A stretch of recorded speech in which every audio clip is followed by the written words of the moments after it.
cash flow to your business is like oxygen for your brain. If you're not making enough cash, you're not going to be in business for very long. Today, I want to share with you 7 important lessons I've learned. It was 2005, and I was standing right here at the rocks at Coogee Beach, which is not far from the famous Bondi Beach, which is just down that way. And I just finished my MBA, and I made the decision to become an entrepreneur. It's now been about 10 years since I've started my business, Productive Insights, and to say it's been an exhilarating and fulfilling journey would be an understatement. So grab a coffee, let's talk about it.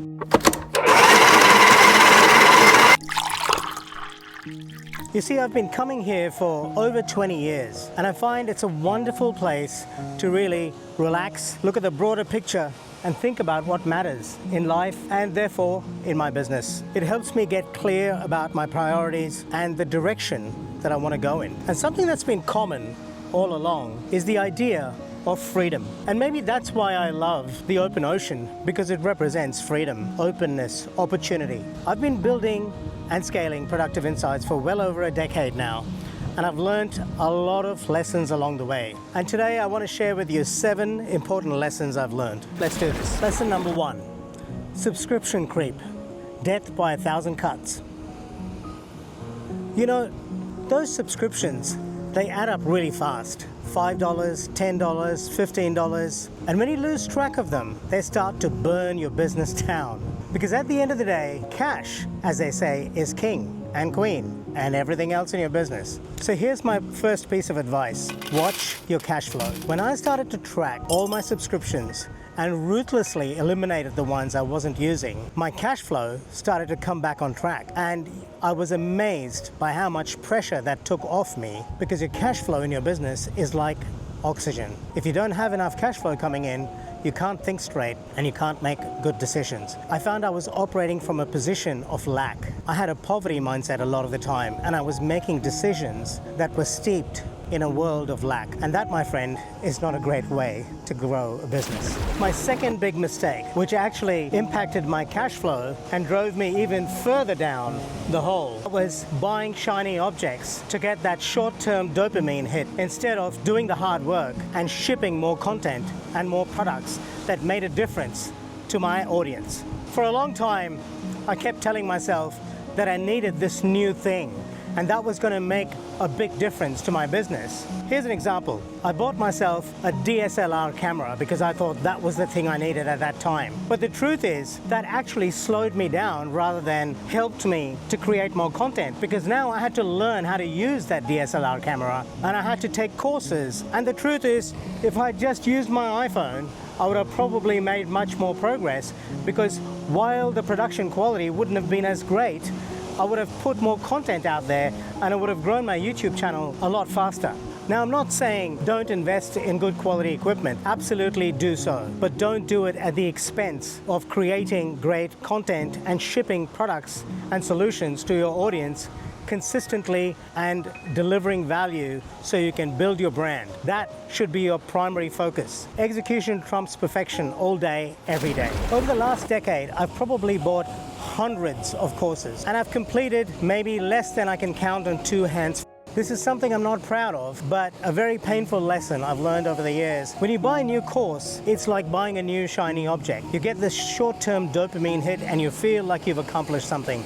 But the truth is, if you don't execute on the course, you're not going to get any results. You're just going to be further in the hole as far as your cash flow is concerned. So the lesson I learned from this was, don't buy new courses until you've completed the courses you already have and at least executed something from those courses. So the one in, one out principle.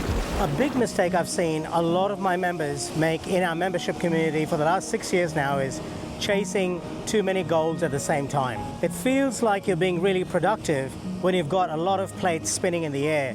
But the truth is, if you want to be truly successful, it makes sense to pursue one goal until you have escape velocity on that goal, or you've reached some level of mastery before you move to the next one. And by mastery or escape velocity, what I mean is you've built some kind of a system or a process so that that goal can continue to be achieved or work towards independently of you.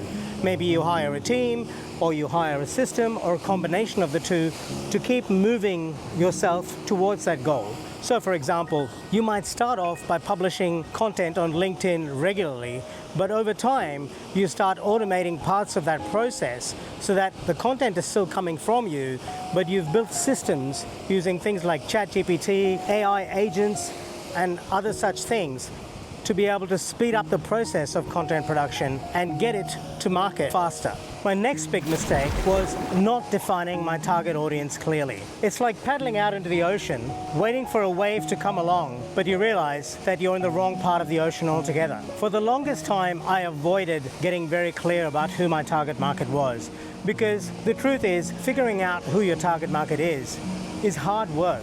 It's kind of boring too. You're faced with this overwhelming choice of a world of 8 billion potential buyers, and you've got to pick one target audience that is going to resonate with your message and your product. One target audience that has a specific problem that you can solve. And it's pretty scary when you have to pick a tiny target audience, because you worry that you're leaving opportunities on the table and profit on the table, because you might be focusing on too small a niche. But in practice, the opposite is true. The more specific you are about your target audience, the more specific you are about the problem you're going to solve, the more likely you are to have a clear message that resonates with that specific audience, and the more likely you are to make sales, because you're more likely to solve a specific problem that they are willing to pay you to solve. So the lesson I learned then, and I seem to learn over and over again, is get specific about who you want to serve and what problem you want to solve. These days, I'm focused on helping service-based business owners to scale their businesses using content strategies that actually work. If you'd like to learn more about the solutions we offer, then head over to productiveinsights.com/membership, and that's the quickest way for us to get started working together. Please note that you do have to apply to become a member, because we are selective about who we work with. My next big mistake was underpricing my services. Christo shared in a conversation with me, which I'll link to in the description below, that he charges $30,000 for a 1-hour talk. Now, he didn't arrive at that point overnight, but he kept increasing his prices even though it felt uncomfortable. Back when I did my MBA, they taught us that pricing is a signal of value. At the time, I thought that was rubbish. I was wrong. As Warren Buffett famously said, price is what you pay, value is what you get. The higher your prices, the higher the perceived value of your service or your product, provided you then fulfill on that perceived value when the person does purchase the product. So by all means, increase your prices, but make sure that the resulting solution that you deliver for that price is worth way more than you charge. If you don't do that, you will hurt your brand. If you'd like to watch the full conversation I had with Christo, I highly recommend checking it out, because he truly is a master at getting clear on pricing and teaching you how to increase your prices and work outside of your comfort zone to keep increasing your prices. Mistake number 7, conflating revenue, profit, and cash flow. I, for one, am tired of hearing the bro marketers talking about how they made $1 million here and $1 million there, because in most instances they're talking about revenue. And to be honest with you, revenue doesn't matter a whole lot if you're not profitable. And profit doesn't matter a whole lot if you're only profitable on paper, but you're not even cash flow positive. Because if you're not making enough cash, you're not going to be in business for very long. Like I said earlier, cash flow to your business is like oxygen for your brain. If you can't run a cash flow positive business, you will have difficulty making good decisions based in abundance and rationality. You're likely to make decisions that are reactive and steeped in a poverty mindset. There was a time when my business was profitable on paper, but I didn't have enough cash to pay my bills. I hope you don't make the same mistake I did. Watch your cash flow carefully. Treat it with respect, because if you don't have cash flow, you don't have a business. So we're back in the studio now, and if you found this video useful, you definitely want to check out this playlist we've created especially for you, which talks about other business mistakes I've made over the years and helps you avoid these mistakes with actionable strategies that actually work. Be sure to click somewhere around here on the link to the playlist. We'll also link to the playlist in the description below. Do me a favor and hit the like button so YouTube knows this is worth sharing with others who might benefit from it.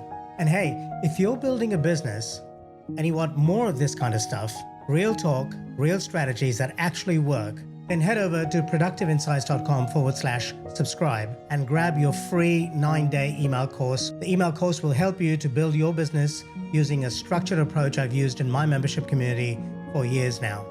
It's all geared towards helping you to work smarter and not harder and not make the same mistakes I've made. Drop a comment below and let me know which part of this video hit the hardest, or just even say hello. I'd love to hear from you. Thanks for watching, and I'll catch you in the next one. Ciao for now.